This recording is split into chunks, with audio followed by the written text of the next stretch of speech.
You know, we've all had a friend or a relative or an acquaintance that came back from Iraq or Afghanistan or even Vietnam. But today I want to talk to a young man here.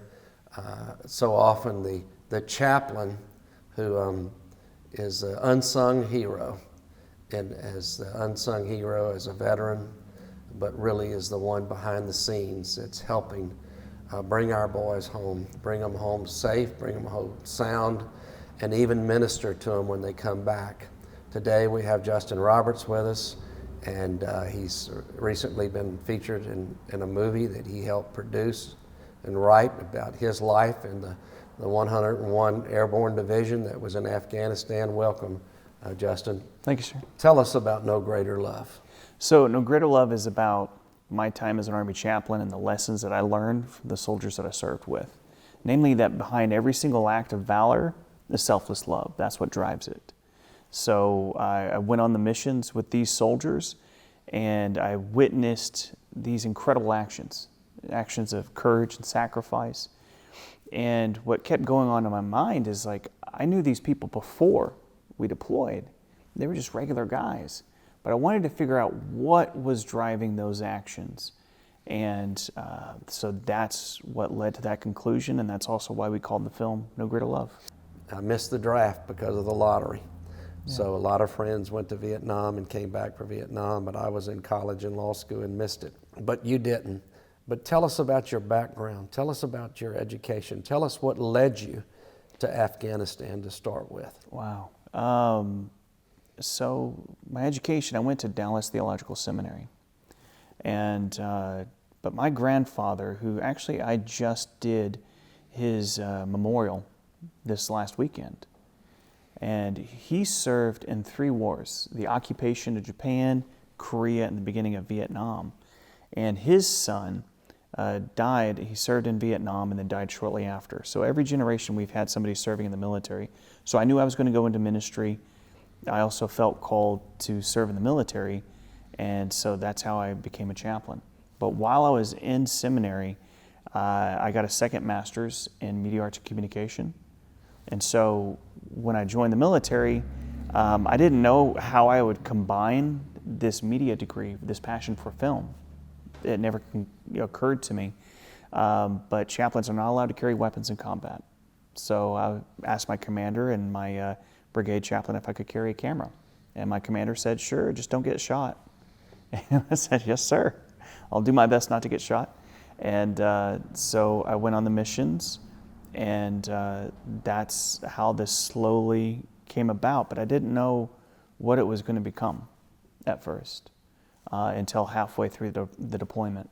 Then we started seeing that this needs to become something bigger. This needs to become a film. And how many years did you serve in the Army? 6 years active duty. And did you serve in the reserve some after active duty? Before, I was a chaplain candidate, and I was in the reserves before, leading up. So 6 years reserves, and then 6 years active. And how much of that time was in Afghanistan? It's just 1 year. 1 year. I saw the movie, and I thought it was excellent. I thought you did an incredible job, and my wife did as well. How much combat were you actually in the middle of while you were filming that movie? We were getting shot at about every other day, typically. And I went on a combat patrol a couple of times a week, typically. And so it was pretty regular. I saw some things that I believe were actual, not just depictions, but actual events involving, certain Afghans wearing bombs, walking into the atmosphere of American troops, and it just really astounded me on decisions that do you call it a battalion? Is that a battalion? Yes. The battalion had to make at the time. One that just really jumps out at me, Justin, is this girl who's covered and her head's covered, and she's walking up. The sniper or whoever the person was that was an Army member of the battalion had to make the decision what to do, because so often these Afghans would be wired up for bombs to detonate right into the middle of American troops.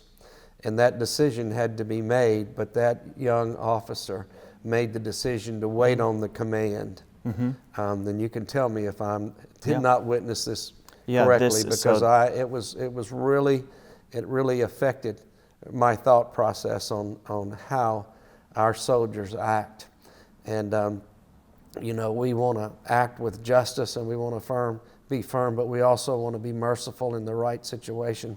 And I saw mercy all over this young man. And yes, it was costly, because she was wired for a bomb. And he did not take this young Afghan out without a decision ordering him to do so. Well, I just assumed he was believing that it wasn't going to be what it was. Well, and you can explain it to me. I'm just telling you as a person who watched the film, and it's just one little segment in the film, but to me, I saw the word mercy came over me when I watched how our troops acted towards the enemy. If we cannot positively identify a weapon, we're not given permission to shoot, even when we know that the situation is likely to be deadly. And that they could not, at that time, it was the medic, Tim Lau, is his name, and he was not given permission to fire, even though he knew that she was likely carrying a bomb. And everything about the situation was wrong. Women do not walk alone over there by themselves. Her burqa was disheveled. They're never disheveled. It looked like it was raised up a little bit. And she was a mentally disabled 14-year-old girl that they strapped a bomb on. And that was the first female suicide bomber in Afghanistan. And she killed killed several children who were in the crowd. And he thought it would be best to shoot, but he had to get permission. But he also didn't know if he should shoot, because if she didn't have a bomb, he's a murderer. And so we had a 20-something young man who was forced to try to make a decision in that kind of situation. And if he was wrong, then he's going to prison. If he was wrong in the other way, then people died. And well, those are the decisions that soldiers make every day. And they're very tough decisions. Tell the audience about Doc Jacobs and his grace for this soldier. Well, so there was this moment in Afghanistan that stuck out to me. And so Doc Jacobs, he was a medic that was in my unit, and they had been getting blown up by a bomber for quite a while, a Taliban fighter. They knew who he was. They had cameras on him, and they knew what he looked like. Well, one night on a patrol, as they were walking back, they were ambushed by some Taliban fighters. And so this was up close combat. Bullets were flying and grenades were being thrown.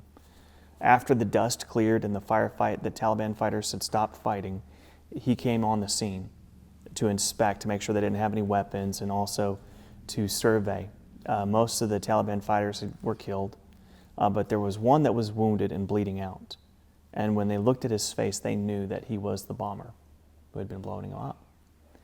And he had a choice. And the rest of the guys around him were pretty okay with letting that bomber die, because just a week prior they had been blown up by him.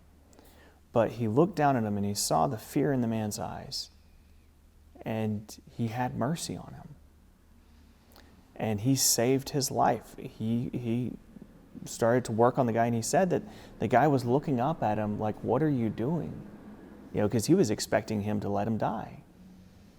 So I think there's something unique that can happen on the battlefield, that there is this grace that we can have.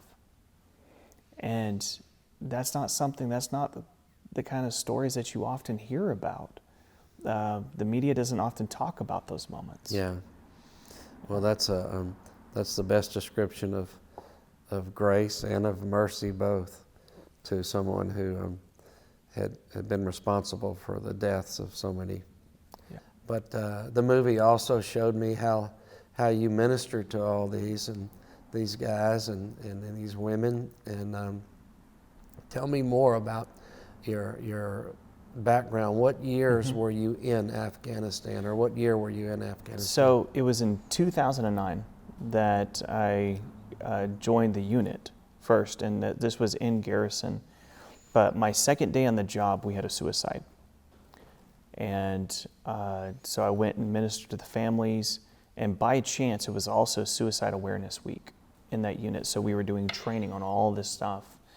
But then later that week, just 7 days later, we had another suicide. Right. And then a couple of months later, we had another one, and then another one. We also had weekly suicide attempts or gestures every single week for the first 6 months. So in 2009, this was the most suicidal battalion in the military. Be specific. There was a nickname for this battalion, wasn't there? I know it was part of the 101 Airborne Division of the United States Army, but wasn't there also a name that went back for generations for this? No Slack, which came from Vietnam. Okay. And the motto is no breather from work, no relief from combat, no request for respite, no slack. And because it served more time in combat than any other unit in Vietnam. So it kept the name. Yeah, that's part of our lineage. But the ministry for that unit when I first got there was very, very dark, very difficult. This was a unit that kept up that tradition of working very hard and serving a lot of time in combat. So by the time I got there, after they had several deployments to Iraq, they were burnt out and they were done. They were tired, and people were taking their lives. So we had to work very diligently, and I worked with the command team and I worked with the senior NCOs to develop a program to help them turn around the suicides. And that required us getting connected to every single soldier, making sure everybody had my cell phone number in their phone, being on call nonstop. But it was tough times. Now, you have some background with suicide, don't you? Mm-hmm. Why don't you tell the audience why you feel like God led you here to address these issues for our military, our veterans, and I believe I learned that you're also ministering to first responders today too. Is that well? Yes, sir. Why this issue?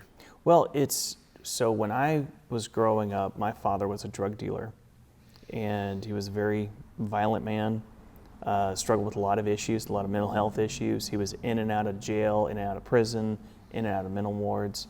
And when I was 13, he attempted suicide by pushing his girlfriend at the time off a motorcycle and wrecking it. And he was in a coma for 6 months. It permanently mentally disabled him. And so when I got that news, later that night, I was trying to figure out what to do with my own life. Because I had already gone through a lot of suffering, and I was like, you know what? If this is all there is to life, I don't want to live it. And so I was trying to figure out how to commit suicide myself. But by chance, before my dad left town, he got a Bible from a local church. And in that Bible, they had marked, this one lady took the time to highlight certain passages. She said, at the very beginning, she said, don't try to read it all the way through. Just focus on going to these passages first.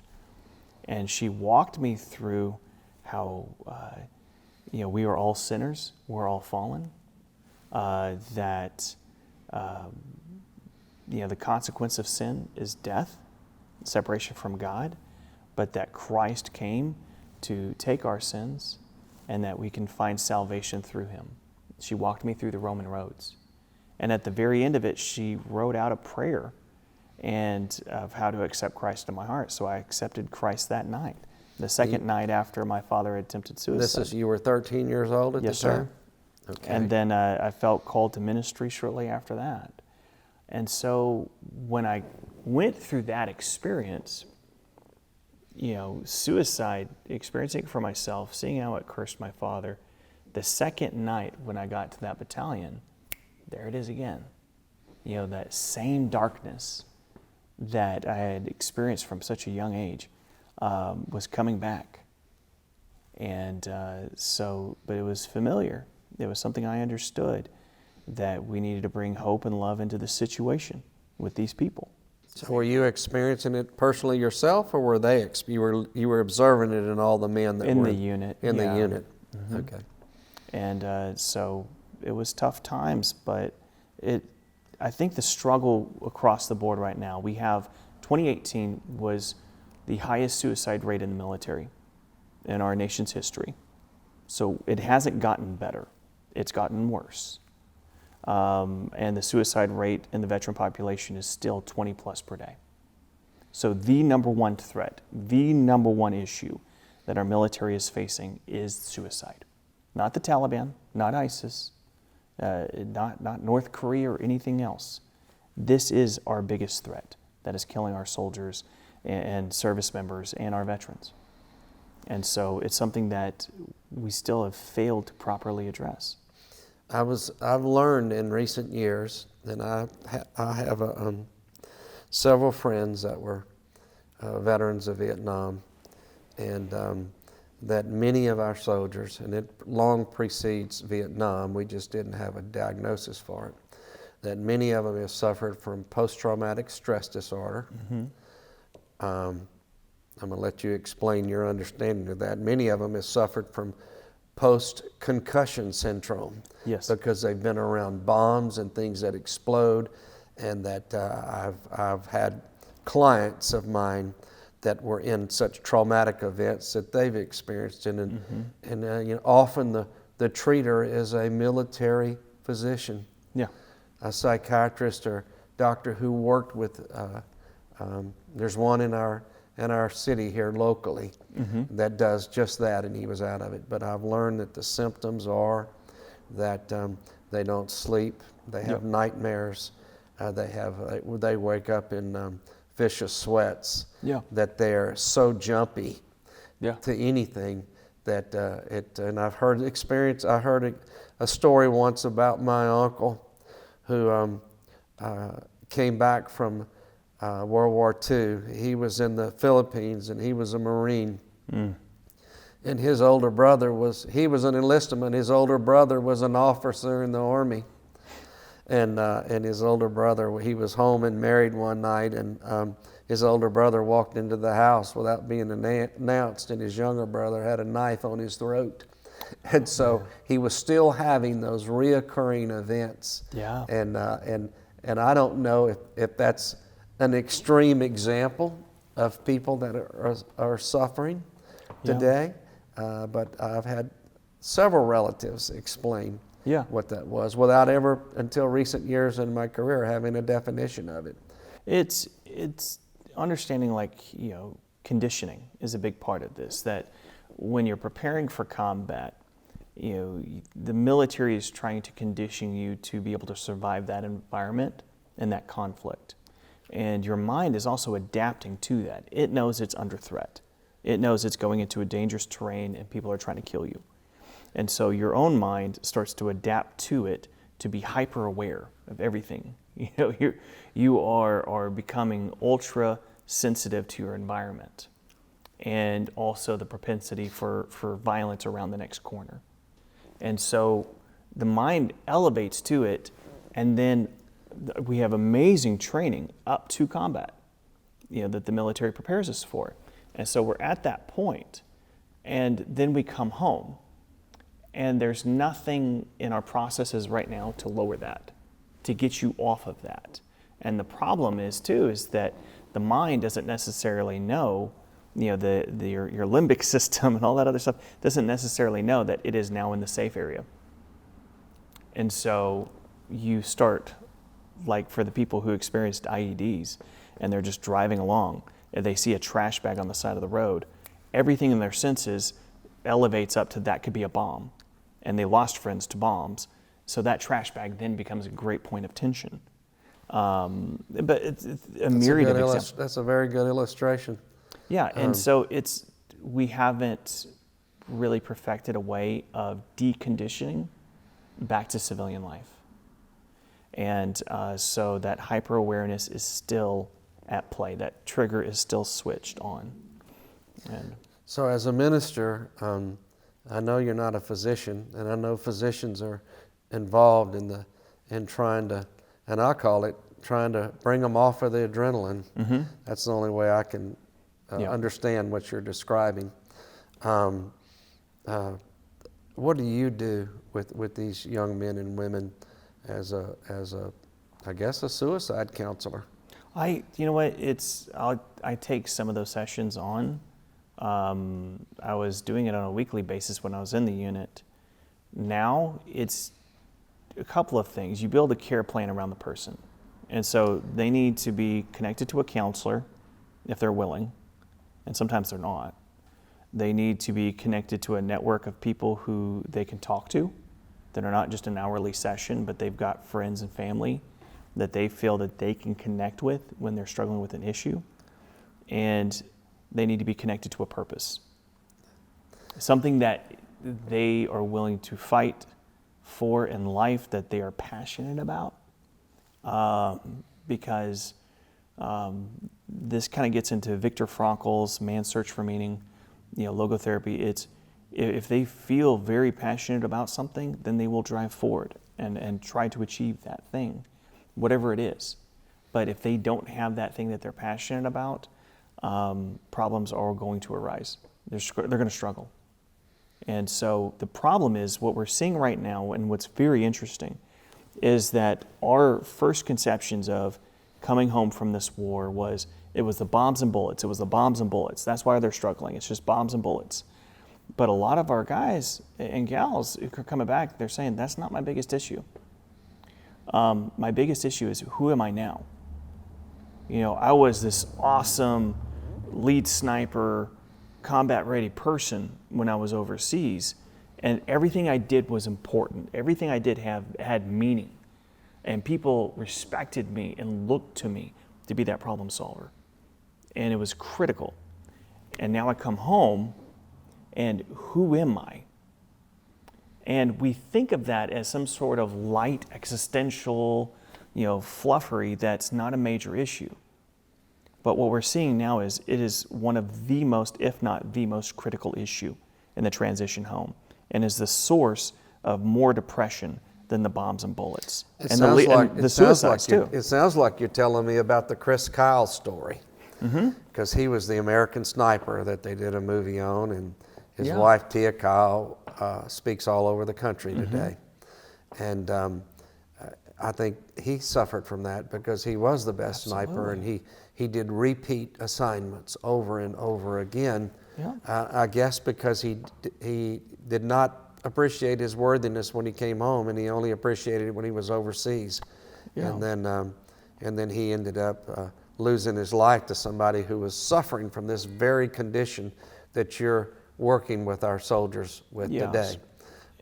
Tell us more about the movie. You're a filmmaker now. Yes, sir. Justin, and I know you're working on another one, but tell us about the success of the movie. So No Greater Love, it went out to theaters. We screened it at the White House, Congress. It did multiple film festivals, all that kind of stuff. What I'm seeing is the messages that come after people watch it. That has been the biggest thing to me, is because we wanted to put together a film that allowed people to share their stories, that I try to get out of the way as much as possible and let the soldiers just talk and share their experiences. And what we're seeing now is the soldiers, the veterans, the military families that watch it, it hits home, because the film focuses on the hearts of those who served and why they served. And so people just kind of coming back to that and sharing it, it helps give meaning to what happened over there. We can't control the politics that happens in Iraq and Afghanistan. We can't control the outcome. The only thing we can do as service members is serve one another and try to complete our mission. And so people understanding that and kind of reframing to that has helped a lot. And so that's what's meant the most to me, and that has been the biggest success, is that we're seeing it hit home with the people who watched it. And so it's out on Amazon Prime now. and people are checking it out, and it's just. And if somebody wants to make contact with you, how would they reach you, Justin? Most people find me on Facebook. Okay. It's been weird. Is there a web? They can go to our website, echobravoproductions.com, and that's echobravoproductions.com. Yes, sir. Okay. And are you in the middle of making another movie now? Yes, sir. So we actually finished our next feature, the production on it, which is about a group of combat veterans competing in the most dangerous race on earth, the Baja 1000. And so these are guys from SEAL Team 6, Combat Marines, Special Forces, just some phenomenal individuals. And they did an amazing job in this race. They were up against people who have been doing this race for over 10 years. For those who don't know what the Baja race is, tell them what the Baja race is. So in Baja, Mexico, they host this annual, SCORE Baja hosts this annual race all up and down the Baja Peninsula. And it's 16 different classes of vehicles, I believe. I might be leaving out some, but all different kinds of vehicles. And it is a brutal, brutal race. You only have about 23 hours to complete it, and it's nonstop speed and adrenaline. And but more importantly, what we focused on is in the conversations of how do we come home from this war? Yeah. America's longest war. How do we do that well? And so there's an amazing energy behind it, but there's also an amazing heart. And so the movie is about the veterans who are participating in the Baja Peninsula race. Yes, sir. And you're saying that race is done in vehicles, or is it done? Yeah. It's you've got trophy trucks, Baja class trucks. We had a group of Marines who were packed into a Volkswagen Beetle, and they barely fit, but they knocked it out. And we also had motorcycles. We had this combat engineer who lost his arm in Iraq, and he was racing on this motorcycle in a very brutal race, but amazing attitude, amazing energy, and they pulled it off. So what led you to do the film on this Baja Peninsula race?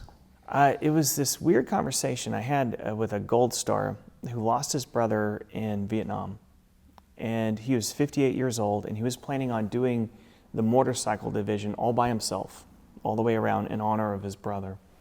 And he started talking to me about it, and I'm not a car guy. I barely know how to change oil, So at first I thought it was a marathon he was talking about. He's like, no, it's a race with vehicles. And so he started telling me about it and about the veterans who are competing in it. And what I was hearing was that this is an amazing time for them to process some of the things they've been through in war, to come together for the brotherhood, and as a way to reconnect and do something that's exciting, that gets that adrenaline going again. Yeah. And what I loved is it's something positive, because when we come home from war, we have to reconnect with that community and that brotherhood, but we also have to find things that are exciting again. And so that was what I saw in this, and that's what got me interested.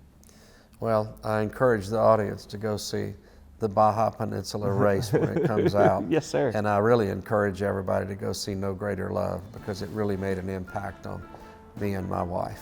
I appreciate it. So God bless you, and thank you for coming. Thank you, sir. Enjoyed it very much. Thank you, sir.